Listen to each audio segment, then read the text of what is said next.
Perkenalkan, nama saya Alvina. Saya di sini akan menjelaskan tentang praktikum dari laporan 8 sampai ke 13. Nah, untuk yang laporan 8 itu tentang densitometer, yang dimana itu definisi dari densitometer itu untuk mengukur densitas suatu benda yang dapat memantulkan atau meneruskan cahaya. Nah, di sini itu ada juga penjelasan dari stopwatch. Nah, di sini stopwatch itu adalah penambahan ketebalan yang dimana itu bahannya itu memiliki tingkat penyerapan yang sama. Nah, untuk di TSC sendiri stopwatch-nya itu memakai satu yang dibuat praktikum, yaitu yang di radiografi umum. Itu tuh bahannya itu dari steel dan mereknya itu CIR. Sedangkan ada lagi satu lagi itu dari buat Mamo. Nah, Mamo itu tuh bahannya itu dari resin. Terus untuk tujuan praktikum sendiri ini kan untuk pengaplikasian densitometer sama untuk mengetahui suatu skala keaguan dari filmnya atau stopwatch itu menggunakan stopwatch, terus juga grid sama film kan. Nah, terus abis itu ada metode, itu ada alat dan bahan, itu ada pesawat sinar X mobile, ada densitometer, ada film radiografi, ada meteran, ada jangkau sorong. Nah, di sini cara penggunaannya itu, cara pengaplikasiannya kan film itu diiradiasi sinar X dengan ditaruh stopwatch di atasnya. Nah, untuk pengaplikasiannya itu densitometer itu dihubungkan arus listrik, kemudian dinyalakan on off-nya, terus habis itu dinolkan terlebih dahulu agar stabil. Habis dinolkan itu tuh filmnya itu ditaruh di titik tengah cahaya hijau yang dimana itu di atas reading head. Nah, habis setelah itu reading head itu ditekan sampai pada nilai kestabilan tertentu. Nah, udah stabil, reading head itu akan dilepas sesuai dengan angka yang keluar gitu pada layar densitometernya. Nah, di sini untuk analisisnya itu semakin tebal stopwatch radiografi umum, berarti itu akan semakin kecil densitas dari stopwatch-nya gitu. Yang dimana menunjukkan bahwa semakin tebal maka gambarnya itu akan semakin terang. Nah, sebaliknya kalau dia semakin tipis maka gambarnya itu akan citranya itu akan semakin gelap. Terus untuk yang ke-9 itu tentang Piranha multimeter X-ray sama phantom. Nah, di sini itu kan tujuannya untuk mengetahui macam-macam phantom sama untuk mengetahui cara pengaplikasian Piranha multimeter X-ray menggunakan pesawat sinar X mobile. Nah, untuk penjelasan dari phantom sendiri, definisinya itu kan sebagai alat peraga yang digunakan untuk pengetahuan anatomi tubuh manusia. Terus buat yang Piranha itu tuh merupakan semua yang dibutuhkan dalam kegiatan diagnostik dan quality assurance, yang dimana itu untuk sinar X-ray, dental dan mamo. Nah, di sini itu karena di TC itu dia ada Piranha dan ada software yang bernama Oceanex tahun 2014.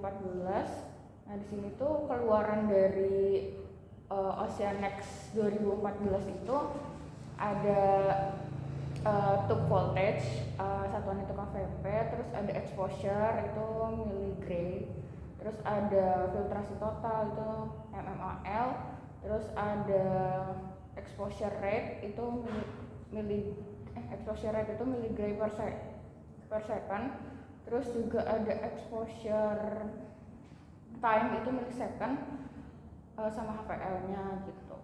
Terus untuk cara pengaplikasiannya itu kan kalau ke Piranha ke pesawat sinar X itu dihubungkan dengan menyalakan laptop terlebih dahulu atau device.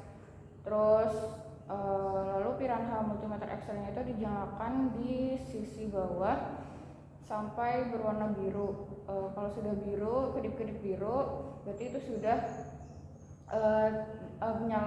nyala bluetoothnya yang disambungkan pada laptopnya. Itu dengan menyambungkan ke aplikasi Oceanex. Nah kemudian dari udah nyala, kemudian diatur tuh SID sama luas lapangan kolimasinya. SID-nya itu 100, luas lapangan kolimasinya itu 25 kali 25, bisa diekspos.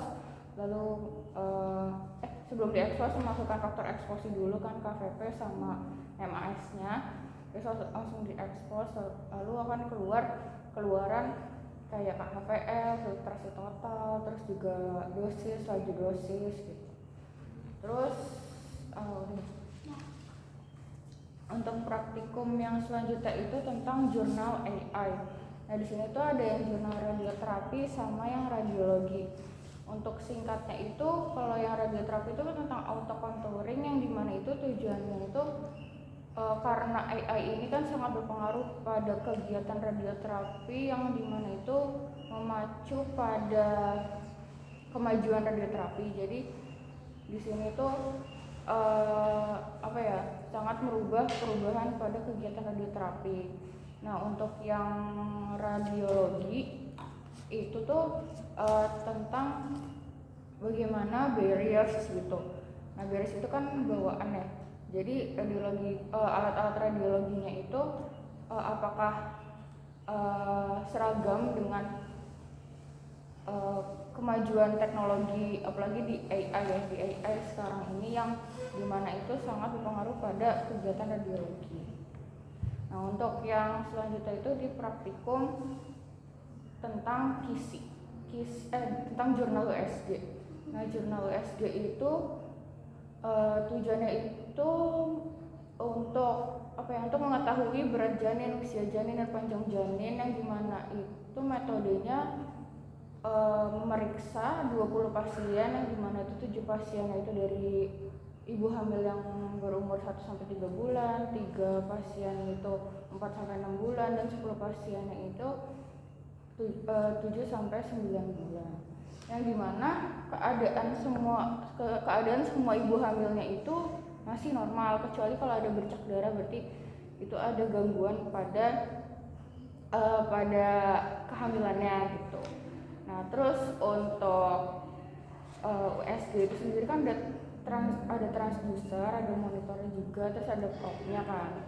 Nah di situ diperiksa dari pasien-pasien yang sudah dijelaskan tadi, kayak yang 1-3 bulan, 4-6 bulan, 7-9 bulan, yang dimana hasilnya itu ternyata kalau 2-3 bulan, 2-3 bulan itu dia masih belum kelihatan gitu, spesifikasi dari usia janin, berat janin gitu, dan detak jantungnya itu masih belum terdetak gitu, karena media perbanyakannya itu masih sedikit gitu. Sedangkan kalau yang sudah 4-9 bulan itu sudah ada spesifikasi dari usia janin, berat janin, panjang janin, sama detak jantungnya itu sudah terlihat gitu. Berarti untuk kesimpulannya itu USG ini sangat diperlukan dalam spesifikasi tersebut.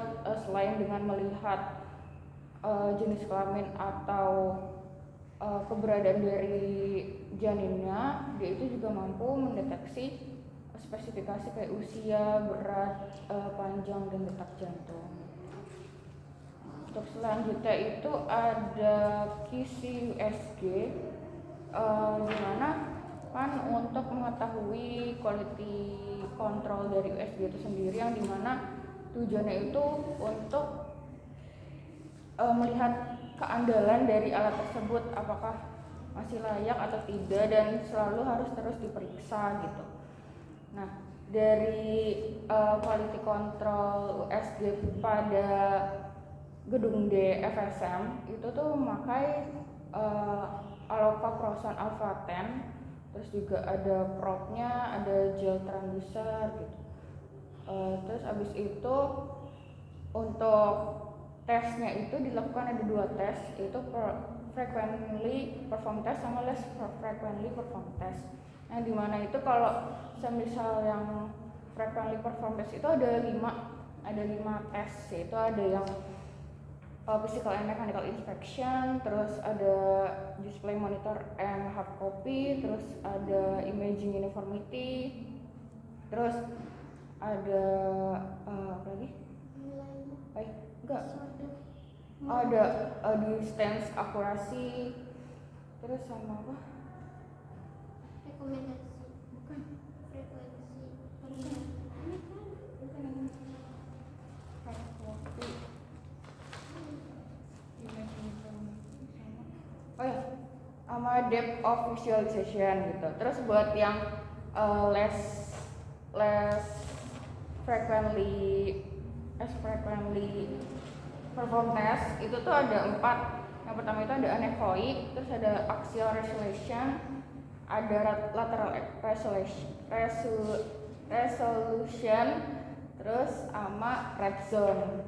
Nah, di sini itu diketahui bahwa kisi dari USG Alpha Alpha 10 di gedung D itu cuman bisa menangkap kedalaman sampai 6 cm karena probe-nya itu terbatas. Kan ada 2, ada yang microconvex sama yang convex, tapi yang bisa dipakai itu cuma microconvex, yang dimana itu cuman bisa sampai ke kedalaman 6 cm gitu. Kalau convex kan sampai kedalaman 20 cm. Nah, yang dimana itu dia juga ada axial resolution sama yang lateral resolution gitu. Terus abis itu, nah untuk yang aksialnya itu dia itu ada 6 target. Ada aksial itu kan ada yang kedalaman sampai ada kedalaman 3, 6,5 sama 10,5, tapi cuman bisa sampai kedalaman 6,5. Terus buat yang selanjutnya praktikum terakhir yaitu tentang akurasi tegangan dan uji linearitas itu diketahui bahwa kan memakai pesawat Sinar X Mobile, yang dimana akurasi tegangan itu untuk mengukur keandalan atau ketepatan dari tegangan yang diukur apakah sama dengan tegangan yang disetting pada aplikasi Oceanex. Nah, di mana itu kita men-setting dulu alatnya. Men-setting alatnya kayak tersedia pesawat Sinar X Mobile, terus SID-nya itu 100 cm, terus sama SID 100 cm sama luas lapangan kolimasinya itu 25 kali 25.